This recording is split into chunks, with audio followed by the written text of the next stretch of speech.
자, 지금까지는 그 머신러닝의 타입, 학습 방법에 따라서는 supervised와 unsupervised reinforcement 세 가지의 분류가 있었고요. 학습되는 방식이 다른 거고요. 그 각각의 그 학습 방법마다 활용 목적에 따라서 회귀 분류, 그리고 비지도 학습에서는 군집화, 이상 탐지, 연관 규칙이 있었습니다. 하지만 사실 우리가 다뤄볼 그 실제적인 그 예들이나 또는 알고리즘들은 사실 분류만 좀 생각해 볼 겁니다. 그런데도 분류 안에도 너무나도 많은 내용들이 있고요. 그 분류조차도 우리가 아직까지는 설명하지 않은 굉장히 많은 알고리즘들이 있는데, 그 중에서도 특별하게 한 가지 그 인공신경망이라는 알고리즘으로 구현된 분류에 관한 내용들을 주로 다룰 겁니다. 그래도 굉장히 많아요. 자, 그 내용을 이런 표로 한번 설명을 해보도록 하겠습니다. 자, 지금 이 그 그래프는요, 전체 제일 그 외곽 사각형의 모든 것을 포함하고 있는 슈퍼 인텔리전스, 초지능이 여기에 자리하고 있고요. 그것보다 작은 단위의 이 안쪽에는 제너럴 AI, 즉 그 범용 인공지능이 자리하고 있습니다.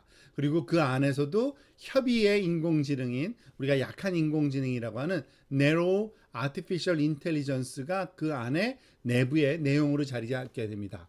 그런데 이런 협의의 인공지능 안에 가장 핵심 내용은 그 기계를 학습시키는 알고리즘이거든요. 그래서 머신러닝이라는 기계 학습이라는 요 알고리즘이 가장 핵심적인 내용이고요. 이 기계 학습 알고리즘의 학습 방법에 따라서 이렇게 사각형이 4개가 있는데요. supervised, unsupervised, reinforcement, 이 세 가지에 대해서 배웠죠.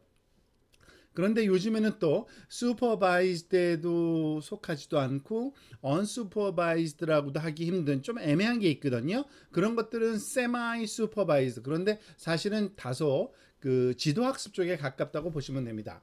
그런데 이런 그 지도학습, 비지도학습, 강화학습마다 그 목적을 다룰 수 있는 그 소위 응용 분야에 따라 그 응용 목적이 분리냐 아니면은 회계냐에 따라서 회기냐, 그리고 클러스터링이냐, 아노말리 디텍션이냐, 어소시에이션이냐에 따라서 알고리즘들이 많이 개발되어 있어요. 여기 파랑색, 하늘색 상자 모양이들이 실제로 활용되는 기계학습 알고리즘이라고 보시면 됩니다. 또는 Cognitive System이라고 부르는데, 이런 알고리즘들이 너무나도 많은 것들이, 유명한 것들이 각각 다 있습니다. 그런데 여기 밑에 아래 그 노란색 테두리로 둘러싸여 있는 알고리즘들을 따로 모아놨는데, 그 이유는 뭐냐면 이 그 위쪽에 있는 요그 지도학습의 분류 목적으로 사용될 수 있는 로지스틱 리그레션, 나이브 베이즈, SVM, 디시전 트리, 랜덤 포레스트 등등 다양한 이런 그 인공지능 또는 패턴 레코그니션 알고리즘인데, 이런 것들이 있어요. 그렇지만 동일한 목적이지만 다른 방법론으로 그 같은 그런 계열의 알고리즘들이 있는데, 이 노란색 안에 있는 것들이 소위 심층 신경망 알고리즘입니다. 그리고 영어로는 딥러닝이라고 부르는 것들이죠. 결국 인공신경망을 써서 하는 알고리즘들이 이렇게 많아요. 지도학습에도 있고요, 비지도학습에도 있고요, reinforcement에도 있고요, semi supervised에도 있습니다. 이런 알고리즘들이 너무나도 그 소위 많은 뿐만 아니라 이 알고리즘들이 다 제대로 잘 작동되고 있어요. 뭐 CNN, NLP, 아니, MLP, RNN, 뭐 GAN 등등이 우리가 한번 나중에 자세하게 배워볼 내용들인데, 어쨌든 이 노란색 테두리 안에 있는 것들이 요즘에 각광을 받고 있고 관심을 갖고 있는 뉴럴 네트워크, 특히 딥러닝을 사용한 알고리즘에 해당되는 커그니티브 시스템들이고, 이 부분들이 요즘에 많은 그러한 그 활용이 되고 있는 알고리즘이라고 보시면 됩니다.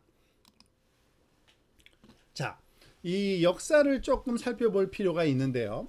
인공지능이라는 개념과 그리고 그것에 대한 그 소위 알고리즘 공부들은 1950년대부터 시작됐다고 보시면 됩니다. 그 초기에는 그 인공지능이라는 개념만 있었지 실제로 그것을 구현할 수 있는 알고리즘 같은 것들은 별로 없었어요. 하지만 1980년대에서부터 머신러닝, 특히 인공지능의 학습을 우리가 할 수 있는 알고리즘들이 개발되어 오다가 최근 들어서 2010년도부터 급작스럽게 이 머신러닝 중에서도 굉장히 잘 동작하는 알고리즘들이 이제 소개되기 시작했습니다. 그게 바로 딥러닝이라고 하는 알고리즘입니다. 그리고 이와 같은 딥러닝 알고리즘이 소개됨으로부터 최근 10년간 엄청난 발전을 하고 있죠. 그리고 모든 분야의 인공지능이 활용될 수 있을 거라는 기대감 속에서 많은 그런 그 알고리즘들이 지금 개발되고 있는 그런 상황이라고 보시면 됩니다. 그런데 사실 이런 그 딥러닝 알고리즘 하나만으로 이 모든 것이 이루어진 건 아닙니다. 딥러닝 알고리즘이 동작하려면 굉장히 많은 데이터들이 필요해요. 그리고 굉장히 빠른 컴퓨터가 필요합니다. 그런데 다행스럽게도 이 삼박자가 다 맞아 떨어진 거예요. 최근 10년간. 특히 우리가 알다시피 그 페이스북이나 아니면은 그 온라인 쇼핑몰이나 아니면 유튜브와 같은 온라인상에서 다양한 종류의 데이터를 수집이 자동적으로 되고 있거든요. 그 모아진 자료들이 소위 빅데이터로 그 우리가 활용될 수 있는 형태를 띠게 되고 그 빅데이터가 그 사용 가능해짐으로써 이 깊은 그런 그 소위 형태를 갖는 뉴럴 네트워크가 학습이 가능해진 겁니다. 데이터가 많아서 가능한 거고요.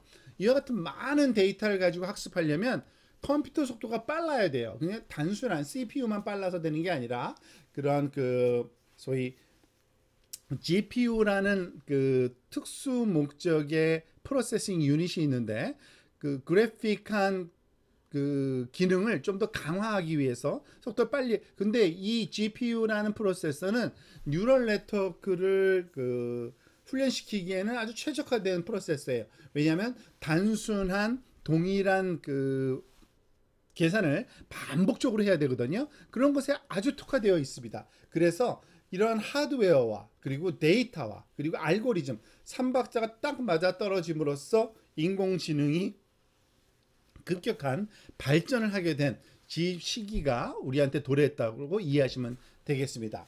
그래서 사실 다시 한번 조금 전에 봤던 표를 다시 보게 되는데요.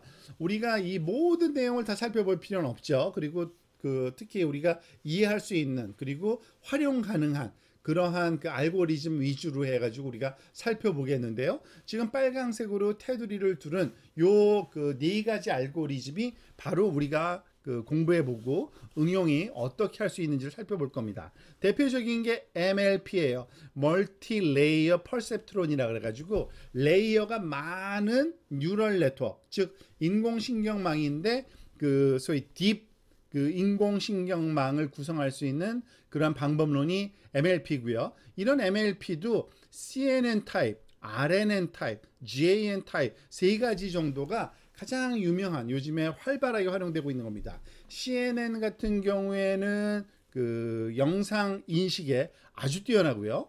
RNN 같은 경우에는 그 자연어 처리에 굉장히 뛰어나고요.